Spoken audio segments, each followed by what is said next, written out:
Hello, and welcome to another episode of Off the Record, a podcast brought to you by your favourite local record shop, Rockabuy Records.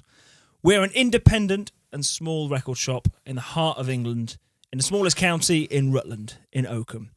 Today is a little bit different. So the other episodes, we would have me, we'd have Right Dad, we'd have my brother Dan and Tom. But today is a little bit different. We've got myself, I'm Chris. We've got Right Dad. Hi. And we've also got a very, very special guest with us. Mr. Tomás Doncker. How are you? I'm great, Yeah? guys. Yeah, it's such an honor. Mate, it's to really be good. here. Really good to have you here. Yeah. Really good to have you here. I've got no words. Thank you so much for having me. For real. Thank you for joining us today. Absolutely. Thank you. We're gonna talk a lot. Okay. Is that cool? Let's We're gonna chop talk it a up. lot about you and about everything that you do. All right. But before we get stuck in, why don't we just have a little introduction, if that's cool? So some people may not know who you are, and some people may not know what you do. So maybe a little smaller introduction about who you are and what you do. Hey, my name is Tomás Doncker, and I do music. Run a record label, True Groove. We've got some wonderful artists on the label. Go check it out, truegroove.nyc.com. Okay, wonderful, wonderful artists. Marla Mace, Touchy Feely, Regina Bonelli, myself, the True Groove All-Stars. We do something which we call Global Soul, which is a slightly deceptive title. We just made it up because we kept being asked, what do you guys do? What is it? This is soulful music, basically, of all different kinds of genres and styles. And check it out, True Groove Records. But I write songs, sing, I play the guitar. Nice. You know, that's making a whole lot real simple. It Yeah. could go on. Yeah, We're doing this very gratefully for my whole life. I've been blessed to be able to pay the cell phone bill and keep the lights on by making music. And the last couple of years, we've been spending a lot of time over here in the UK and in this shop. This is my favorite record shop. You know, I think I told Chris this on the phone. I have had, well, I still have it, but it's pretty much done now, a Desert Island disc list. I've had it for years now. So albums that you want to own I have before to you own. die. Albums I have to have before I die. Some of them I used to have, before we got rid of all of our records and got CDs. Now we're getting our records back. Some of them I used to have. Some of them I've never had, but always wanted, couldn't find, whatever. And do you know that I would say 80% of those records I have gotten in this shop, man. I chased you down the road, didn't I? I know. What was that record I Lewis found? Taylor. Lewis Taylor. That's right. Yeah, I remember you said, have you got Lewis Taylor? I said, photographic memory. Yes, Yes. I've got Lewis Taylor. I couldn't- And I went out the back and I chased you, didn't I? Chase me down. I got it.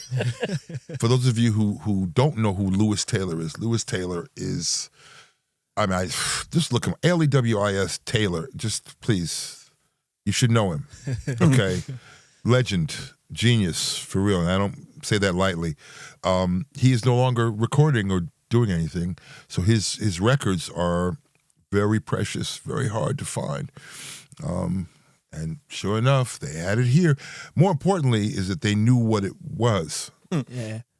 And I've walked into bigger shops who shall be not named. And they're like, who? Lewis Taylor, who's that? Anyway, this is a wonderful haven. And this is not your first time here, is it? In Obviously, Rockabuy? No, you were here last year, weren't you? Come on, man. Yeah. We Well, performed here. you played. You played with the True Groove All Stars. Yeah. And you also did a solo gig on your own, but you had your percussionist. And, Mark was here, Mark what's his Henry, name? and Jonathan Reed. John, yeah. And we've been on a tour now, in this quiet tour, and supporting us and actually making it happen is this guy here, Chris Poole, who's a wonderful guitar You're just player, the brains singer, behind it. songwriter. No. Really, look out for Chris Poole. That's Poole. Okay. It's in the genes, obviously. Yes, it is. Right. Okay. So yeah, this is a really special place for me. Yeah. Yeah, and you got a real special place in our heart as well because you brought when you brought your music to us. The first time I heard you play the guitar, I thought, man, that boy can play the guitar. You honestly, you nailed it. The first time you came, which was last October. Something Was like it that, the first time you came last October, and we didn't know what to expect. Okay, when Jonathan Reed came in, Moonflower, just round the corner, guitar shop, and says, "I've got my friend Thomas. He wants to come play an in-store show. Do it. I trust you, JR. Let's do it." And how right he was. Absolutely. How right he was. But the funniest thing was that when Chris said we're doing an acoustic set and we got 3 of them coming up and 7 of you rocked up, didn't you? And we had 7 of you in an L shape around here. And it was just brilliant. It was just a good fun and the great thing about that one, Thomas, is that we've got people who came to the first one and then they came to the second one, then they followed you in Melton. Yeah. And you've got your own little following now around this area. And Which it's just is brilliant. wonderful. And it all started from here, didn't it? From Rockabuy. And it's brilliant. Yeah. Absolutely. So that was last October. Now we've got a whole... Now you're in the country again. Yeah. From New York, might I add. Very much from so, New yeah. York, Brooklyn. Yes. New York. Brooklyn, yeah. So you're in New York, you're in Brooklyn, and now you're in the UK again doing a tour. Tell us about the tour. I know you mentioned it, that I play on it as well, but... It's called the In This Quiet Tour, and I've released a new record. It's a compilation of sorts of not complete, but not complete compilation, that is, of more intimate, soulful type of stuff I've recorded over the years. We spruced it up a little bit and put it into a package and added some new stuff to it. The bulk of the stuff is songs that I wrote with one of the most important people in my life is Mr. Yusef Komunyakaa, who is a legendary Pulitzer Prize winning poet in America. Hey, Yusef. I'm sure he's going to watch this. He's a wonderful man, and he's like a father to me. One of the great writers. And how long have you been working with? With Yusef? Yeah. Something like 25 years. Yeah. Seriously. Yeah. He's really... And you still got strong... You know what? It's like 23 years. Yeah. It is 23 years. Wow, that was a guess before, but it really is 23 years. And we've made tons of this record here. Hold it up. Endangered album is a collaboration. That's Yusef right there for y'all can see him. That is the mighty Mr. Floyd Tunson, who is the artist who created all this. It's a collaboration between me, Yusef, and Floyd, called Endangered. Let's just say it's about what it's like to be a black man in America. Okay? Buy it. At Rockabuy Records. Yeah, we've got a couple of them in stock, haven't we? We've got all your albums here, and we're just proud to have them in stock because you're just a true legend in this place. You really are. Because honestly, you are. Yeah, you guys are too kind. Speaking of legends, can I just run? I mean, if you check this man out online, you'll see a list of people who he's worked with. I mean, the first one comes to mind, Bonnie Raitt, right? Okay. Yeah. You worked with Bonnie Raitt? Yeah, kind of. Yeah. Let me explain. I was at the time I was working with the amazing Mr. Ivan Neville. Mm-hmm. Aaron's son, the leader of Dumpster Funk. Yeah. And I recorded an album with him called Thanks. And Keith Richards is on the album, Aaron Neville's on the album, Branford Marsalis is on the album. Just say Keith Richards. Yeah, that guy. Okay. Keith. Just say that's okay. Just chucking that in. Ivan had played with the Stones, but he also is a member of the Expensive Winos at that time. So he was doing a record of his own, which was being produced by the late, great Mr. Rob Fraboni, who produced many Bonnie Raitt albums. And one of the songs that I'm on, she is also on it. So Amazing. You know, so I was at the studio when she came in, and it was really cool. I'd already played my part. I was like, oh my God. Yeah. That's a beautiful record. It's called Thanks. You can never see it, but that's how I got to work with Bonnie. Oh, That's Bonnie. cool. Okay, that's cool. It's via And Ivan. Can I just throw another name in there? Madonna. Yeah, Madonna is awesome. She's awesome. She sang background in a band I was in called J. Walter Negro and the Loose Joints. I remember you told me about this, the first hip-hop Yeah, band. we really were the very first hip-hop band. Mm-hmm. What year is this? I'm not good with years. I'm going to guess 78. Ooh. Crikey. Okay. 78, Yeah. something like that. And she sang background with us on a couple of gigs, and we just knew her because she was rehearsing and living in this place called the Music Building in Midtown Manhattan, where we rehearsed and hung out, and she was really just one of the crew, really cool, one of the hardest working people you ever want to meet. There was never any doubt in her mind that she was going to be successful. I learned a lot from watching that. Yeah, she was never, and not arrogant or weird or nothing. No one worked harder than she did, and she said this in the press. She goes, "I'm not a great singer, I'm not a great dancer, but nobody's going to work harder than I do." And there you have it. It's what makes legend the most. And look at her; she's still doing her thing, man. Yeah. You know. Yeah. Just one more name or two more names. Go ahead, you can drop Amp Fiddler and Bootsy Collins from Parliament. Come on. Okay. Let's go with Amp Fiddler. Since you're going to shall say Amp Fiddler, Bootsy Collins, you should also say Michael Hampton, Kid Funkadelic Hampton, that's my big bro, man. I mean, Michael is on the Endangered album with us, and Michael plays with us and he records with us. He's part of the True Groove All-Star. He's a True Groove All-Star. Yeah. As well, as was Amp Fiddler. So played with Bootsy in Tokyo. Did a recording with him when I was living in Japan, and he was playing with Delight at the time, the Groove is in the Heart tour. Yeah. And I got to spend a lot of time with him there recording, and he's the Pied Piper of the funk. Bootsy, he is exactly like what you see. That's not an act. He's that guy. He is awesome bass player. Legend is there. Yeah. One above legend. Yeah. I mean, it's just kind of like there is no funk without Bootsy, period. No. That doesn't happen without Bootsy Collins, you know, and a wonderful guy. Yeah. My dear friend Amp Fiddler passed away a few months ago, and once again, just someone who I connected with a long time ago. And in fact, he played on those initial sessions with Bootsy. Amp did. Yes. Yeah. Yes. I knew him before that, but since I was doing that project, it made sense. I said, "Oh, well, let me get Amp on it." And I had a pretty big budget to do the record, so I was able to fly him out to California where we recorded it, and we've been buds ever since. And on the most recent part one, Driving Through Limbo, part one, the True Groove All Stars record, Amp is we wrote a track and recorded a track. It's the lead track on the record. It's called All Together now, and we've been playing it on the tour. I rearranged it for a more intimate.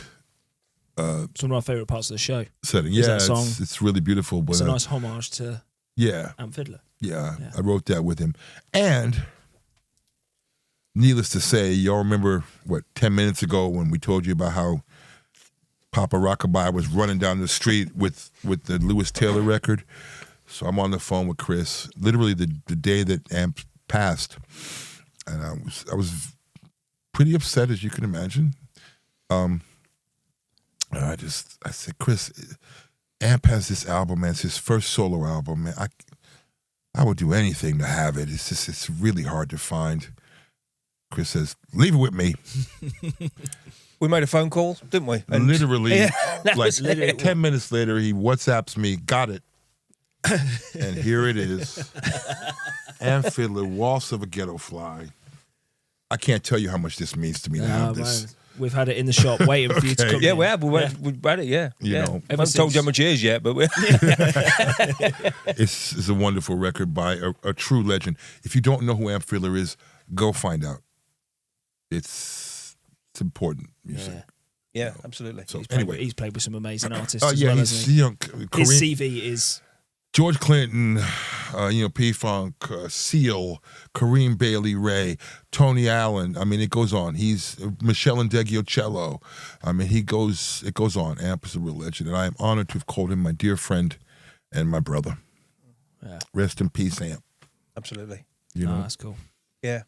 Yeah. So you talk about the music and how important is music in your life. I mean, obviously you've made a living out of it, and you know, from it sounds like if you was in the band when you was in 1978, what was you, about 5 at the time, was you, or something?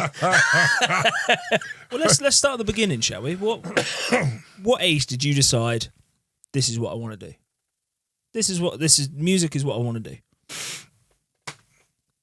Okay, so I'm 11 years old, and Saturday night,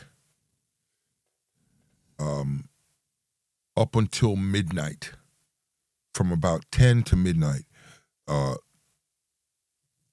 television was mine. Okay, my mom would make me a bowl of popcorn, and my little brother was not allowed to interfere with me and the TV. It was anything I wanted to watch. And so I would watch. There are these 2 shows. One of them was on the 2 major networks. One of them was called In Concert. The other one was called Don Kirshner's Rock Concert. I am dating myself right here, so if anybody wants to look up when that happened, you'll know how old I am. On the Don Kirshner's Rock, both of these shows, and this kind of, in a lot of ways, it explains who I am and what my relationship to music is and what True Groove Records is about. Not to get off the point, but I mean, I grew up, I had a little AM radio, little Panasonic AM radio, and I would sleep with it under my pillow. And on the radio, WABC, Cousin Brucey, you hear Stevie Wonder. And then you hear the Stones. And then you hear Al Green. And then you hear the Doors. And then you'd hear, what's his name? Israelites. Desmond Decker. Desmond Decker, which was like, what is that? You know, we'd never heard that before. Then you hear Harry Nilsson. And then you hear the Beatles. You know? Yeah, everything, yeah. And then you'd hear B.B. King, Thriller's Gone. And then you hear, what I'm trying to say is that I never knew that there was any separation. It was just great music. Yeah. What a time to be alive. Yeah, I mean, it was just music, great music. Yeah. So I never thought of music that way. The first 2 records I ever owned, well, I had a lot of 45s, obviously, a lot of, all the James Brown 45s, but beyond that, Carole King 45s and all kind of, songs. This is before I, but the first 2 records I owned, the first 3 records I owned, the first one doesn't really count because my mom gave it to me. It was a B.B. King Live at the Regal. Nice. And she told me, she said, if you're going to play the guitar, this is how you play the guitar. And it was her copy, and she just dropped it. Now, I knew who B.B. King was, but I didn't really know who B.B. King was, right? It's stuff that your parents listen to, right? She said, if you're going to play guitar, that's how you do it. Yeah. Come back to me when you can do it. I was like, okay, cool, this old scratchy record, whatever. Right, anyway. But the first 2 records that I actually owned that were mine, on the same day, on my 11th birthday, was the Jackson 5, Get It Together. Solid. And Sgt. Pepper. Right. And that explains how I look at music. Yeah. Yeah. It's all the same to me. I mean, if it's great, it's great. That's 3 different genres there, but yeah, with B.B. King, Jacksons, and the Beatles, you've got 3 different genres there, but I like that. Music is music. It's I mean, what Louis Armstrong said, there's 2 kinds of music. If you can tap your foot to it, then it's good music. Yeah. It's really, That goes back to what you were saying, when people ask you what sort of music do you play. Yeah, I don't even know how to. I don't. Exactly. You invented a genre. Right, I did. I invented a genre. Just so I could have something to tell people. Because. Yeah, I'm just going to say about that because CNN, right, say that you created this new sound called global soul, right? Yeah. And again, you've explained a little bit about it, but what is global soul? It's like, because they said you created the new genre. Global soul. I mean, I'm looking at your accreditations on the internet. Deep, I've done some real research on you. You know what I mean? Honestly, Marla and I, and James, we said we had to come up with something because we were doing a lot of interviews. People were excited about what we're doing, and they kept asking the same question. And we got to call this. We got to give it a name because we can't in every interview describe it. We got to just label it because everyone wants us to label it. As much as we don't want to label it, I guess we kind of have to. It's like we had our arm behind. Okay, we'll come up with. We'll create a genre. We've seen you live, right? Many times, and we've seen Marla live as well, right? And that it's just like you say. If you created that genre, then it's what? You know what I mean? Because I've seen Marla. She's a powerhouse. Yeah, she really is. But she's also this kind of person who. You've got the music behind her, and she's just telling you a story. Yeah, she's a storyteller. Yeah. She's a storyteller, isn't she? But with no, I mean, it's just crazy. The people have asked me to describe Marla. She's a lot of things. She's brilliant, but it's almost like I like to say. And she's coming here, by the way. She's coming to do some shows in March, so get ready. Imagine if Patti Smith played with P-Funk. Yeah, that's what it is. Well, that's what it is. Yeah, but she's about 4'11", isn't she? It's a ball of powerhouse. Energy. It's a ball of energy, absolutely. If that's interesting to you, come see Marla Mace when she gets to town. She's a badass. She's my partner. Your partner is she's the record label, yeah? She's what we call the mob boss. Yeah. She's the head A&R, the chief operating officer. Yeah. And our head engineer is, bass player in the band, and just... The dude is James Del Tacoma. Yeah. He makes the record sound good. Cool. Okay. Yeah. But what was the original question? It was about global soul. Global soul. So it's like on the website somewhere, we actually wrote it out. We wrote out the ethos, the preamble, the Global Soul Manifesto. And I can't remember it. I used to know it by heart. I used to be able to riddle it. I haven't said it in a while, but like the Lord's Prayer sort of thing. Yeah. But essentially, I've got a snarky answer to it. I'll give you the snarky answer first, okay? Because it's fun. We're having fun here, right? Yeah, it's all fun. Yeah. So the snarky answer is, what is global soul? Global soul is everything you always loved about music before music sucked. Yeah. Yeah. Get it? Yeah. Okay, so let's go back to I'm with you. To the more charitable read. Well, we've got a lot. We have a line in the shop, right? And the line is, it's Auburn number 4. And that's what it is. It's Auburn number 4. So, you. Yeah. Global soul is I mean, in a lot of ways, the snarky answer is kind of true. I mean, that's our jump off point. It's about something, even if that something is about shaking your ass and having a good time. It's about something. It's not frivolous. We're not afraid to discuss. Don't quote me on this. I'm sure I'm going to get it wrong. Someone's going to come at me. So. What is it, man? The primary function of an artist is to reflect and hopefully illuminate the times in which they live. Something like that, right? Yeah. Yeah. So if one is really an artist of any ilk, painting, sculpture, literature, film, dance, music, whatever, art, an artist.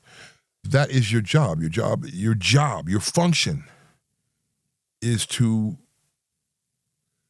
share how you see the world with people through that. Mm-hmm. And if you're not doing that, then you're not an artist. Now, I'm going to go way out on a limb here. Woof. I'll try to make this brief.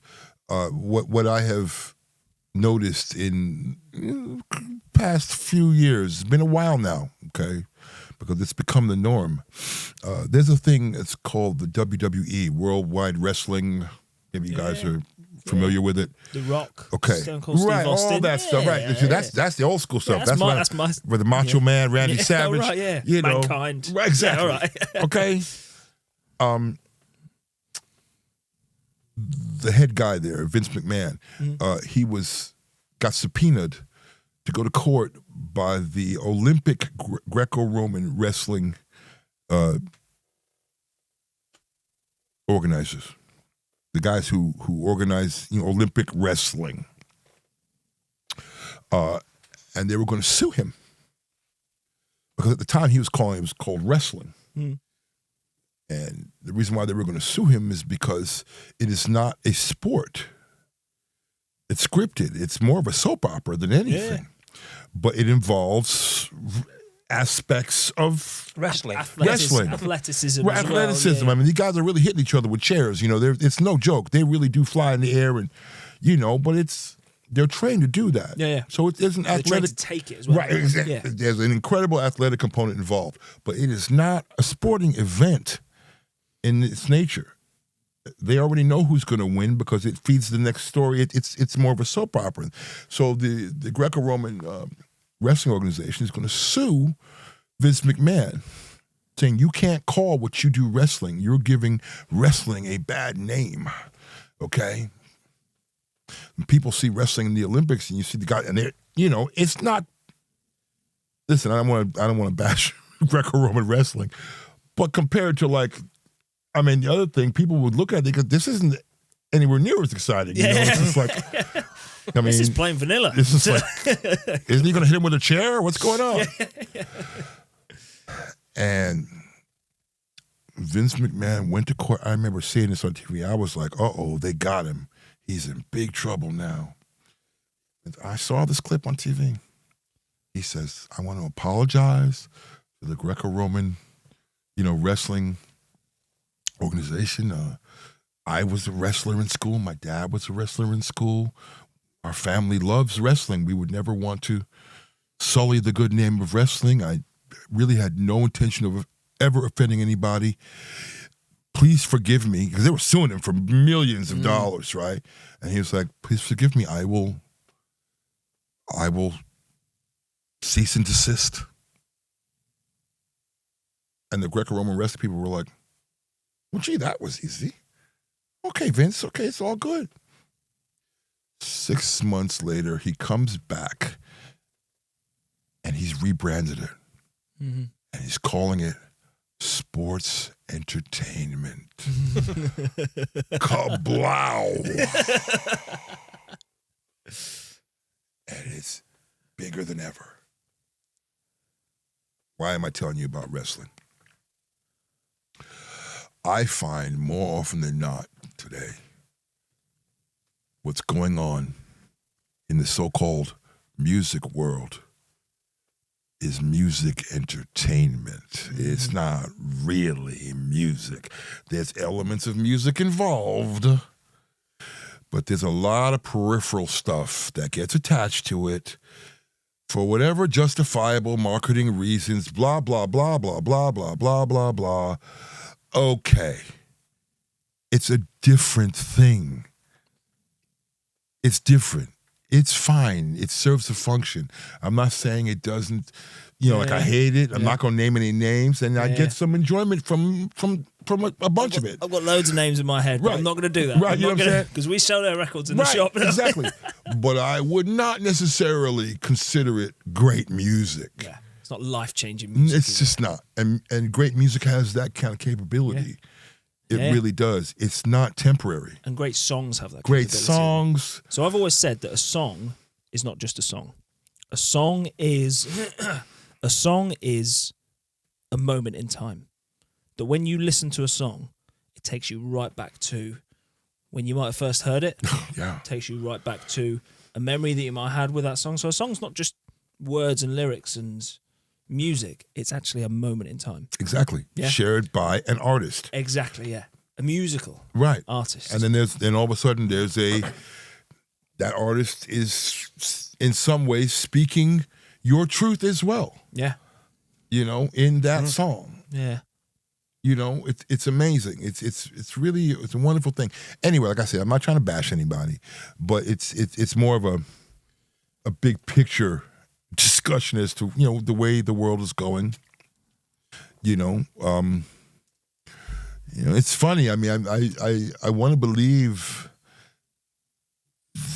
that you guys here at Rockabuy, and I don't want to get into your business, but did you see the recent record store day thing with Paramore? Well, yeah, I saw it this morning. It's brilliant, isn't it? It's class. I've seen you. Oh, let me tell you. So Paramore, their record deal with Atlantic is up. Done. Yeah. And Paramore's huge. I'm a big fan. I saw them. I've got them. They're brilliant. They won a Grammy this year. Haley Williams. Love her. Incredible. Love her. Love Paramore. They have decided that they are not going to renew their contract with Atlantic Records. Unheard of. I mean, they're a major band. And an amazing label as well, a major label. Right. Okay, but they don't want to be involved with Atlantic anymore. They will be involved. They're going to continue on independently, and they have been chosen as the Record Store Day ambassadors for this year. And I'm paraphrasing now, go on the Record Store Day site and you can see what they say. It's really cool. What they were talking about, and you saw it. Yeah.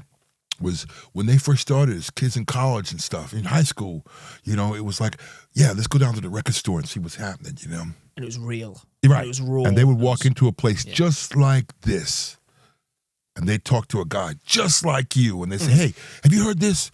What's it like? And you say, sure, check out a couple of cuts, and you put it on. Oh, that's cool. Okay, we'll take that one. Oh, you've got this Stevie Ray Vaughan record used. Great, I'll get that, you know.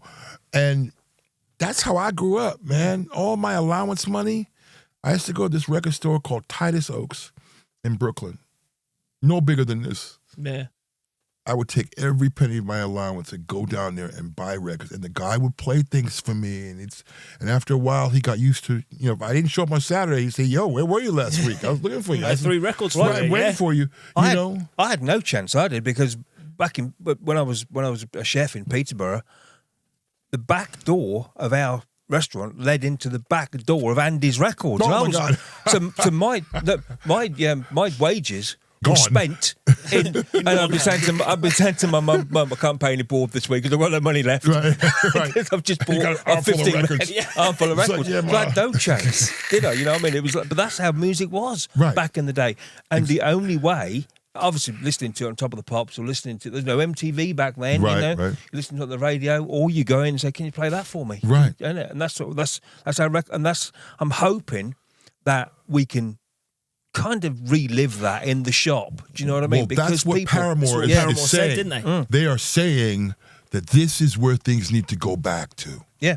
And I thought that was just beautiful for, I mean, someone, forget the fact that I really like them. Yep. But they're huge. Yeah. One of the biggest bands in the world. Right. You wouldn't think that they would even have time to think about this experience.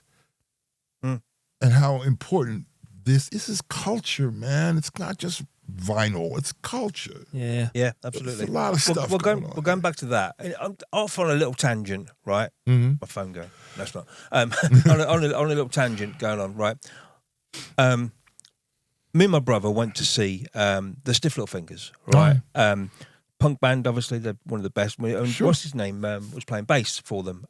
Bruce Foxton. Bruce Foxton from the Jam, Sure. right? And Jake Burns is still hitting the big time. He's still doing it. Anyway, so he told us this story of when he was signed to Chrysalis Records, and he was in the studio on the same day the Specials were cutting It Doesn't Make It All Right. Okay? Right? Oh, wow. Now, we'll get to that. We'll get to that. So he Jake Burns said, I want to record that, right? And, of course, it came out both near enough at the same time, both on Chrysalis Records, both on, and, well, that song is a life-changing song. Doesn't Make It All Right. Now, last time I saw you, you sang Doesn't Make It All Right. And I thought you had a tear in your eye when you were singing it. Yeah. I sing it every night. Yeah. Mate, tell us about it. I've seen it and on the tour. Is on this record. Grab that so y'all can come down to Rockabuy Records and buy that one too. Is that you as a little kid? That's me. I was 6 years old. That's in Fort Greene Park. I know, right? You're wondering what happened. I know. Sad, really.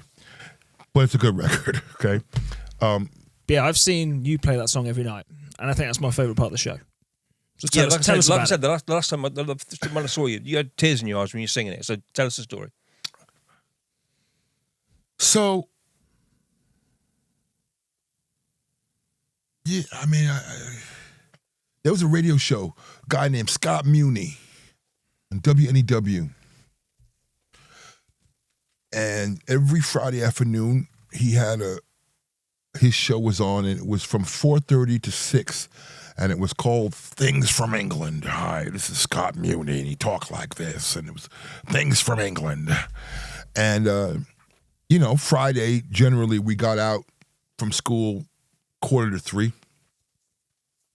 And we would run over to a friend's house, and we'd immediately sit in front of the radio, turn it up, and see what he was going to play before we decided to go do what we were going to do on Friday night, right? And... I heard Elvis Costello, Allison. Oh. It's like, whoa. Whoa, that is a song. This guy. Like, whoa, right? And then we hear one of my all-time favorites, Ian Dury and the Blockheads, man. I mean, I'm just gargantuan for me. I was just like, wow, when...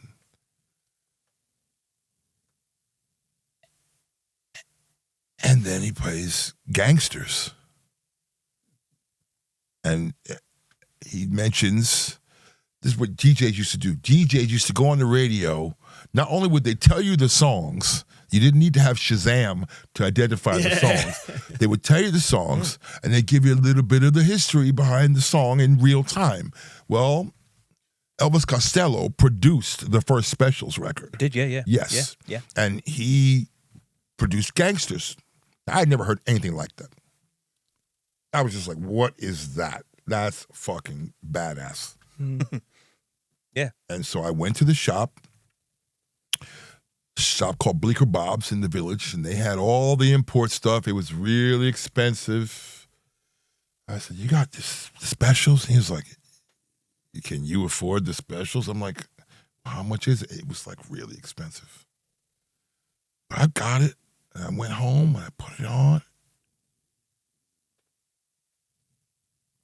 I know. Change your life. I was just like, okay, so that's what a great band does.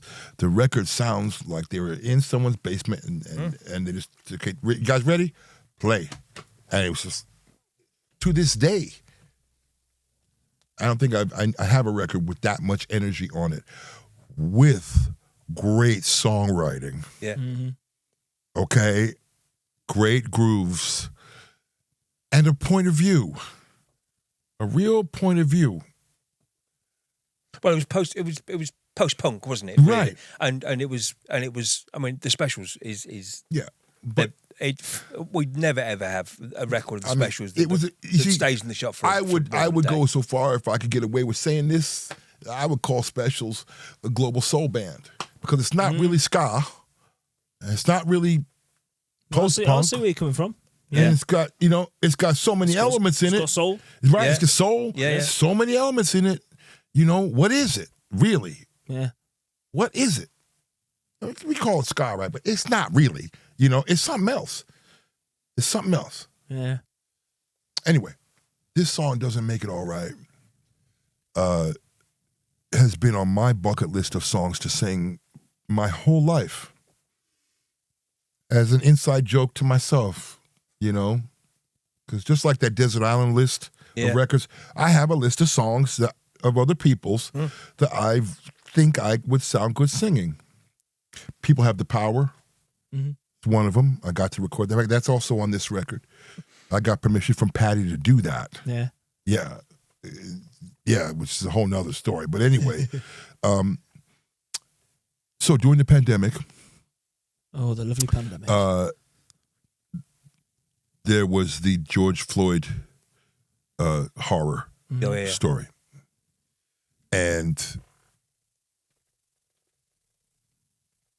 I said to myself, now is the time for me to sing this song. Besides, I might very well be dead soon for one reason or another in America. I need to sing this song. Yeah. And so we recorded the song and we shot a video. And we released the song. Remember, no one was gigging then, right? So, yeah. I mean, it was just, we were keeping things alive online, which was good because people were paying more attention online because it was the only way to stay connected. You could do, right, exactly. And I put it out, and the first person to contact me was Linville Golding's wife, June. Of the specials. Yeah. She was like, oh my God, who are you? I just played this for Linville and he's losing his mind. I'm like, really? You're Linville Golding's wife? Oh my God, I'm so honored. I said, I really hope I didn't overstep. And she's like, are you kidding me? It's amazing. Like no one has ever taken it. And it's a song that people have sung. I mean, Yeah. I'm cold. But no one has really taken. Everyone has always pretty much done it as a ska song. My version is like I was thinking about Otis Redding doing it, so I do it like a Memphis soul version, a global soul version. Yeah, well, yes, like your global soul version. Next person who contacted me was Dave Wakeling on the beat because he's covered it. Yeah. And he was super supportive, and he posted it on all the beats, social media, and you got all this attention through him. So thank you, Dave. Go looking out, bro. And then the next person to contact me was this bloke named Jonathan Reed. I'm like, hey man, he's like, listen, I've got a radio show. Can you mind if I play the song? Please, And I was like, yeah. So we're messaging with each other. He's playing it on his show on Exile FM. And he's like, yeah, I do music. JR. He's if you don't know what this guy is a legend, man. I didn't even know. An incredible musician. He's just ridiculous, okay? Very chill. He's not going to, you got to be around him for a minute to realize how bad a motherfucker he is. He's a bad dude in a lot of ways. And I find out he plays in the specials horn section. I'm like, what? He's the horns in the specials. I'm like, what? And so that led to, honestly, to all this. Yeah. He's the glue. He's the glue. He's the reason why we're all together. We're all here. Because he lives around here. JR lives around here. He owns an amazing guitar shop. He's got a guitar shop right around the corner. Literally there. Moonflower Guitars. For all of your guitar and accessory needs, go to Moonflower Guitars. Yeah, he came in the shop on Thursday, and I went, "You all right?" He went, "Yeah, it's Chris here." I went, "No," and he walked out. That was it. Oh, cheers! Thanks for that, Jay. No, but he is the glue. Behind it. He's the godfather, man. I'm telling you, he's the dude. But so much beautiful stuff has happened because I sang that song. Yeah, I'm here with you guys because I sang that song. I know. Yeah. And rest in peace, Terry. Yeah. Excuse me, Professor Linville Golding. Right on. It just goes to show you the power of music, man. It's just like well, like I said, the first time I really heard it was by the Stiff Little Fingers, right? And it wasn't a ska. It was more of a punky kind of version. And you're thinking, wait a minute, this is just. And me and my brother were like this. what the heck have we just listened to? It's a great version now, isn't it? Let me tell you, Still I never heard that version. I want to hear it. I want to hear We'll it. play it to you after this. Please. Yeah. But it's a great song. Yeah.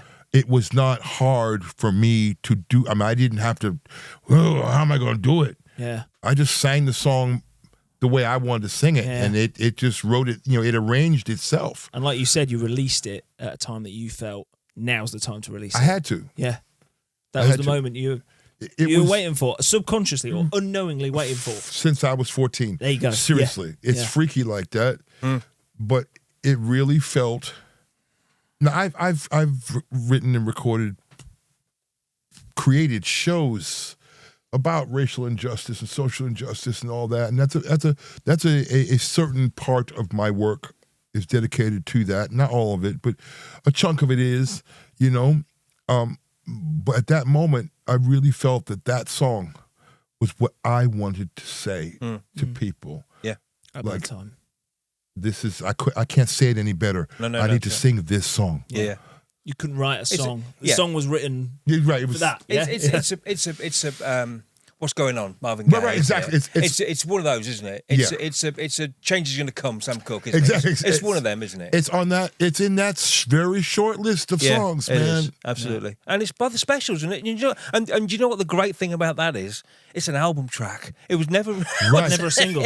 Right, it was never a single. You're thinking it's this crazy. is just an album track, and it's just a throwaway song. Absolutely, but it's just one of them songs that it'd be like a day in the life by the Beatles. Right. You know what I mean? It's like one of those, isn't it? Yeah. Well, Oh Darling, we were singing that yesterday, weren't we? Oh Darling by the Beatles. Oh, you're right. The Donkey. It's a sound check. Right. You can picture it now, I can't can you? picture it now, yeah. Crikey. So I hope I answered your question about that song. That song, it's a special place in my heart, and I know if my brother's listening, he's got a special place in his as well. So it's one of them songs that, wow, and I'm so pleased that you sang it because I was like, what was that? Yeah. So, first of all, who is this guy? Yeah. And what's he doing? Because we didn't know who you were, did we, back then? No, that's right. That was the general response, like, who are you? Yeah. Yeah. I was like, I'm just a guy who likes the Specials. Yeah. Yeah, absolutely. In Brooklyn? Really? I'm like, yeah. Really? Let me tell you one more thing. I always say this when I talk about the Specials, and I never mentioned, what's his name? Pete Thomas, right? Pete's the bass player, right? Or with the Attractions, right? It's Pete and Bruce Thomas, right? Bruce is the drummer. Is that right? With Elvis Costello. Yeah. Pete's the drummer. I'll take your word for it. I never mentioned him. I don't know. but he's a great bass player too. But I have told bass players who have come and gone through the All Stars, you need to listen to Horace Panter, and you need to listen to Norman Watt Roy from the Blockheads. Yeah. I said, you need to listen to them. Well, I tell you, when Robert Trujillo came in here from Metallica. Oh, really? Right? Really? Yeah. Oh, when he came in here, he bought New Boots and Panties because he loves the bass on that. Yeah, well, He's a bass player, isn't he? Norman's, that makes sense. Yeah, Robert's a great absolutely. bass player. Beyond a great musician, beyond playing in Metallica, he's great. Yeah. He's just a really, really bad Lovely dude. guy as well. Very nice guy. I met him in California a couple of times. Really nice guy. Wow, he came in here. That's cool, He man. came in here. he came in here. Download. Yeah. Oh, that's so cool. Yeah. That is so cool. I rang you up, didn't I? And I said, I got Robert Trujillo's in from Metallica. Okay. No, seriously. I was like, seriously, what do you want? He was he was teaching at the time. He was like, right, kids, you've all passed. See you, I'm going. Right. Ran out the carts. I mean, and this is some more pandemic stuff, right? Because we had time on our hands, and it was ticking away. We were online, man, and it is staring at you like the nose on your face. It was Norman Watt Roy's birthday. I had joined the Blockheads fan club because I saw them last time I was here. This is a while ago now, before this last series of things. Marlon and I were on tour, and we saw the Blockheads in the UK. Oh yeah, yeah, cool. Yeah, obviously without Ian. Yeah, but they were amazing. And Chaz was there, and Davey Payne was playing, and what's my man, the guitar player? I forget his name. God damn it, I love him. he was playing, and the drummer was a different drummer because Charlie Charles has passed away. But Norman was there, man, and he's got like really short hair, which is like, oh right, we all get older. Yeah, it's like a realization. I think it was like pretty much bald. I was like, oh my God, Norman Watt-Roy without a head of hair like this, you know. And let me tell you, man, him and Horace Panter. I mean, Horace Panter is like also a wonderful gentleman. I don't know if y'all ever met Horace. I actually had lunch with Horace once. John introduced me to him. Yeah. Phenomenal guy. Just a real music guy. Those two guys, I mean, they play the hell out the goddamn bass, man. Like, for real. Like, world class. Talking about pandemic, we opened the shop in the middle of the pandemic. We did. Yeah, we just thought, you know what? Let's do it. And this record shop is here because of the pandemic. This record shop is here because of the pandemic. Yeah, there you go. Absolutely. And there you go. Hey, some great things came out of the pandemic. Yeah, absolutely. You know, we look at the bad things that have happened, but you know, in actual fact, we met you through the pandemic because you released a song by the Specials. We opened a record shop because you know it's and here we are. Serendipitous moments. Yeah, man. By the way, I'm loving all the Rockabuy merch, man. I mean, I got to get some of it. Would you I love your T-shirt as well. Is that Driving Through Limbo? That's the Limbo. Yeah, Limbo merch. Yeah, that's a great. You think we worked that out in advance? We really didn't. That was this is all unscripted. This is Keep the Sound Real. Love that. Mrs. Rockabuy designed this. Oh, she did? She did, yeah. And I know you want one of these jackets. We'll talk. Yeah, we will. We'll get one of them. So, listen, we could talk to you all day. I want to. We've not even made the. We're not even like made a dent in chatting to you. Right, quick fire questions. Right. Yes. Okay. Right. So we're going to quick fire questions, and you've got the bullet answers. I'm ready. All right. I'm ready. Bring it. What album changed your life? Quicker. Too late. Quicker. What album changed your life? One. Just one. Go on. You can give two if you want. It's a hard question. That. Not that on the spot hard. as well. It's not on the that spot. Hard. It's not that hard. I'm just trying to make it thoughtful. Okay, so there have been albums that have changed my life over the course of my life, and they've all had the same effect in different phases of my life. So if I can answer it that way, Sgt. Pepper. Yep, good answer. Number one. James Brown, The Big Payback. Oh yeah. Good answer. Oh yeah. Okay. Oh yeah. Yeah. XTC, Oranges and Lemons. And I found that one. And you found that one. Chris Whitley, Dirt Floor.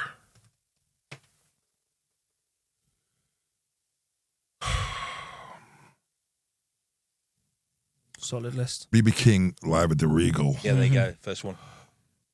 That was your mum's, though. Yeah. Jimi Hendrix, Cry of Love. Great album.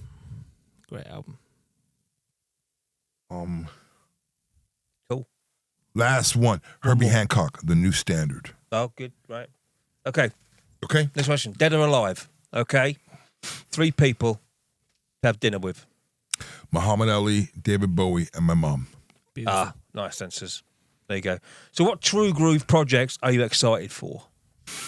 Oh, man. Well, we've got volumes 2 and 3 of Driving Through Limbo coming at you. We've got volume 2 of Marlon Mace's. See, I can't really say this. We're in the UK. The Fine Art of P.I.N.G. in the Bushes. Oh. Okay. Right? You know the word? I can't say that because that was one of the songs that she sang, wasn't it? Yes. She did that. 8:30. 8:30 is the song. Yeah, that's it. Yeah, 8:30. P.I. Yeah. Y'all know what I'm saying, right? Yeah. But in England, that's a real problem. So I won't say it. But okay, I want you guys to get whatever. They might come after you online. But that's a wonderful record. That's we're releasing more of that. Pillaging. No, it's not.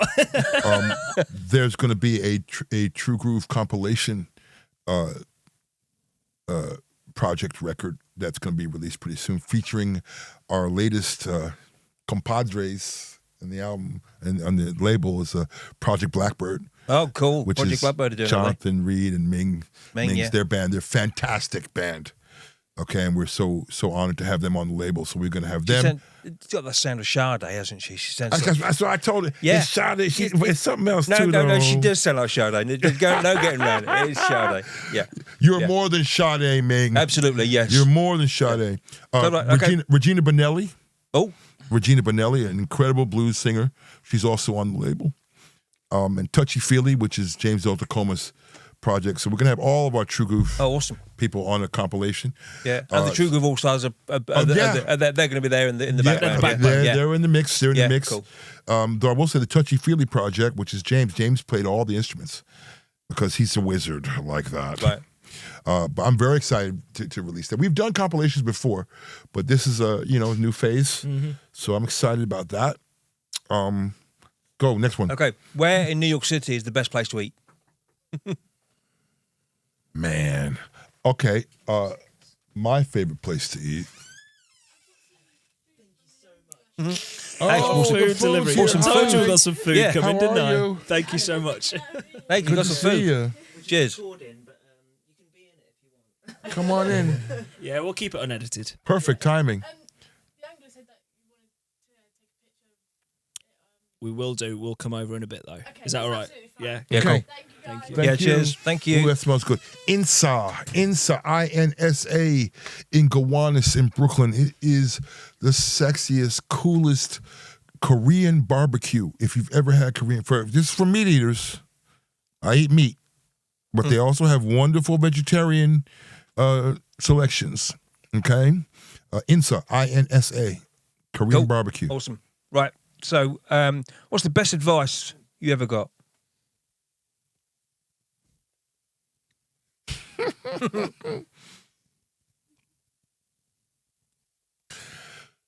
Yusef Kumanyaka, my songwriting partner, mentor, amazing lyricist. One day, we had just finished a record.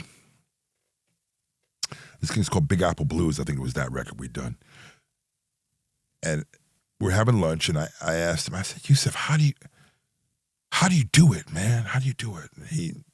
I'm going to do my Yusef impersonation. Okay. I'm maybe the only person who can do this. So anyone who knows Yusef, who sees this, what do you mean? How do you do it? You come up with these words, man. How do you do it? He goes, it's simple, man, simple. So I'm there. I'm like, I'm sitting at the feet of a master. Yeah. A Pulitzer Prize winner. Yeah, I mean, just one of the greatest writers of all time. Okay? Yeah. And I write songs with this guy. How lucky am I, right? Yeah. But I want to know. He says, it's easy. So I'm waiting. Here it comes, right? Here it comes. The golden bullet. This is it, Tomás. He's gonna give you the secret, and I'm going to be a bad mother then. Once I know the secret, I'm waiting. He goes, yeah, it's easy. I'm like waiting, and he's drinking his tea. He sees me waiting. He's pulling my leg at this point, right? You know what I mean? And so he says, just let the words do the work. I'm like, what? like what? Like, thanks a lot, dude. Yeah. And so now he's chuckling to himself.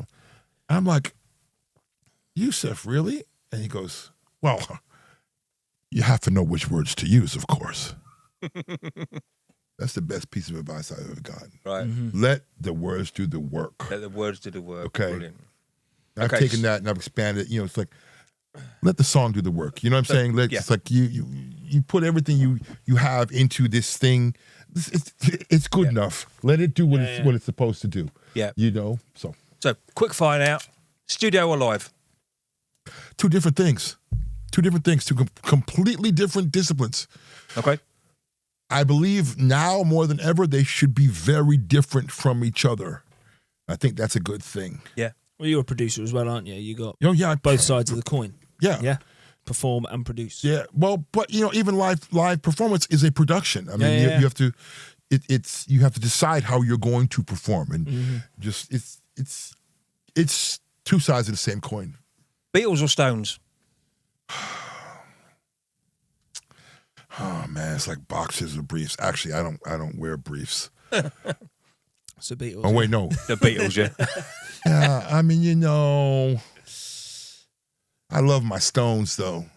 I love my Stones. Okay. I mean, whatchamacallit, Sticky Fingers. That's an album that changed. Yeah, absolutely. I think, not to avoid your question, but I think Sticky Fingers, and this is crazy. Y'all gonna think I'm crazy, but I think Sticky Fingers is almost the album, the sound of it, the feel. Not the songs, the sound and feel of it is almost like a missing Otis Redding record. Had Otis Redding lived, he would have made that something in his way. Yeah. But something like that, Well, you can hear him sing Brown Sugar, can't you? Right. You can't you? Okay, so my next question. You didn't know the next question. Did I answer the question? Marvin or Otis? But he's getting unfair now. Jesus Christ. Remind me never to come here again. Okay, well, to answer the first question, it's the Beatles, man. The Beatles. Okay, because Yeah. if I really had to choose, it's the Beatles, hands down. Marvin or Otis? I say Marvin. Marvin, right. But Aretha or Whitney? Neither.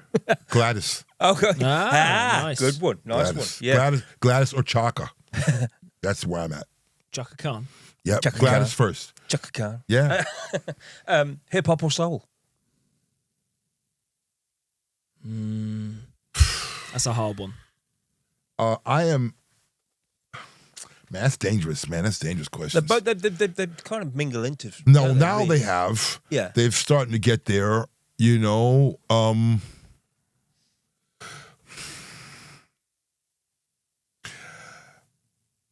That's different. That's a hard question. Yeah, Hip-hop. I'm going to step away from that. Easy question then. Tea or coffee? Oh, coffee. Okay. And finally, where can we listen to more of you? Online. I'm everywhere. Spotify. So, you know what? Fuck Spotify, man. Spotify sounds like shit. I said it. There you go. I said it. It doesn't sound good. They don't put the money into the platform. It's probably going to be the end of my career right there. Okay. No, it's not the end, because we can easily put these on our website as well. Okay, well, please do. Okay, please easily. do. That's what we're going to do. Where anyway. can you hear me? You can hear me everywhere. Spotify, iTunes, Amazon. I'm everywhere. I really am. You have to be nowadays. Yeah. But if you really want to hear it, come down to Rockabuy Records and pick up one of those. So you're TOMAS for Thomas. Is it Tomash or Thomas? Or Tomás. Thomas. And DONCKER for Doncker. Yeah. Yeah. I think that's just. I think we could sit here and talk for hours, do you? Yeah, We could sit here and talk Those for burgers hours. smell good, man. They burgers smell good. Yeah. That's all I'm thinking about right now. All right. Guys, thank you so much. No, This has been so thank you for wonderful. joining us. Thank you for joining us on Off the Record. It's been great to get to know you, and hopefully everyone who's listening are going to get to know you as well. And like the real you, we've gone into some detail and everything about your life and how things happen for a reason, Yeah. Releasing songs, coming into record shops, Yeah. all happens for a reason so that we can sit here and chat. So Exactly. thank you so much. This is Off the Record by us at Rockabuy Records. Anything else you got to say, Dad? No, it's been a pleasure. Really good to know you. Really get to, we're seeing you back here on Saturday, aren't we? Absolutely. Yeah. Well, when this goes out, you'd have just finished the whole your UK tour. Yeah. It'll be time for Marla. Apart from maybe one day, which we'll mention that just yet, because that might be that might be after. Right. Nice. I know what you're talking about. So I know what you're talking about. Yeah. Are we talking in? Yeah. Cool. Flood, excessive flooding. Yeah. Cool. Cool. Okay. If you want to support us as a record shop, join us on Facebook, join us on TikTok. We've got loads of merch on our website.